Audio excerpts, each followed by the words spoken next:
Dear friends, there is a true story told about Saint John Bosco and his student Dominic Savio.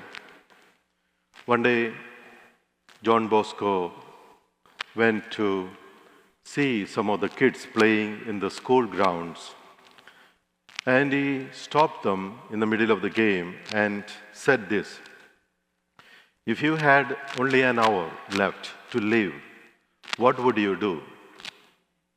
One of them said he will go to the church and pray.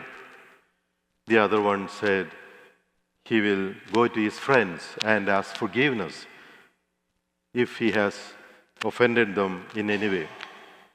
The third one said, I will call my parents to let them know how much I love them. And then it was Dominic Savio's turn. He said, I will continue to play my game and finish it. Dear friends, Dominic Savio, just 14 years old, knew very well that he was ready and prepared to meet the Lord whenever he came. Today's readings focus on two major themes. One is faith, the other one is readiness.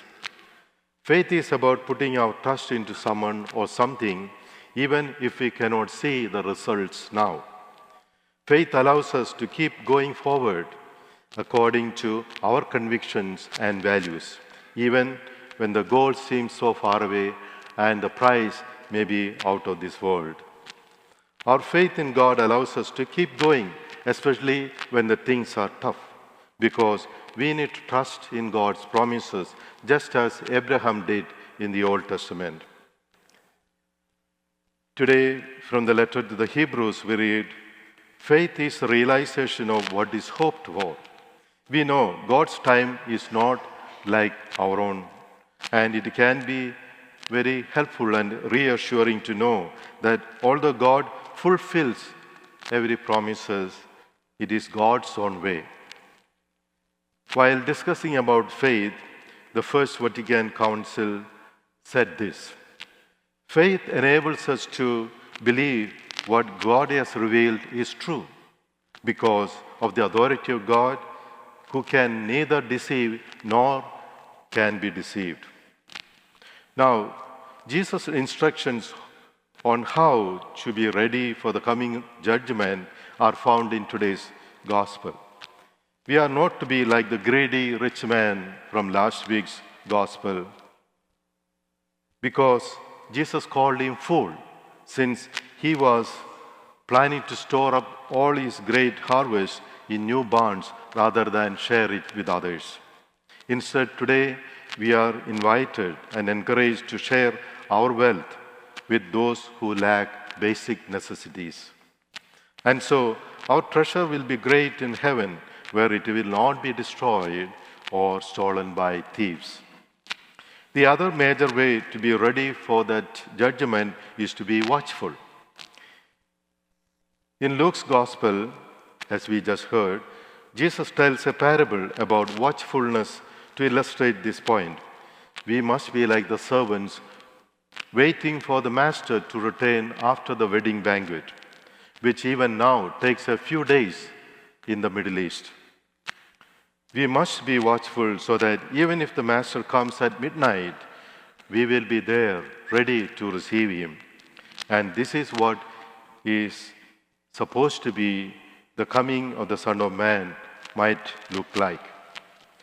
Peter then asked Jesus if this parable was meant for his disciples or for the larger crowd, those who came listening to Jesus. Without answering Peter's question, Jesus responds with another parable about the servants awaiting the return of their master. This second parable also adds to the theme of watchfulness. It reminds us of the reward for the faithful stewardship or the service at the heavenly banquet after the Lord's judgment. These parables teach us that we should be found doing our jobs when the Master arrives. If we do our jobs well and faithfully, our reward will be great. But if we relax, neglect our duties, responsibilities, and begin to act like that rich man from last week's gospel, eating, drinking, and making merry, we will not have a place in God's banquet or God's kingdom. As for many scripture scholars, watchfulness is not passively waiting for something to happen. Again, it is becoming aware of the values and beliefs by which we live our daily life. So also, watchfulness means living in a way, being obedient to God's commandments, that we are always ready to give an account of our life whenever God shows up and showing how we lived our life. Finally, the Christian community recognizes the fact that Jesus' return is not happening immediately, or at least we cannot know when that would take place.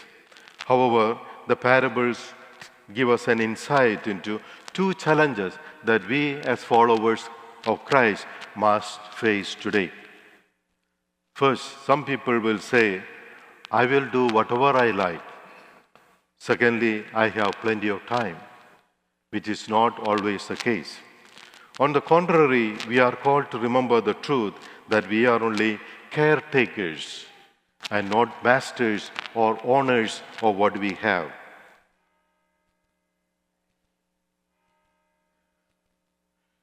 The gospel is lived today, and we do not wait for tomorrow. Therefore, let us reflect on the merits of our possessions and talents by asking these questions. Who do they really belong to? Let's also reflect on the urgency of life. What good am I constantly delaying or avoiding to do in my present life? Above all, if Jesus returned today, would he find us prepared and ready to receive him? I'd like to close with a very short prayer that is an anonymous prayer or anonymous author, very fitting for today's readings. Lord, if I worship you not for the fear of hell, nor for the desire of heaven, but out of love for you, then do not withhold your eternal beauty from me.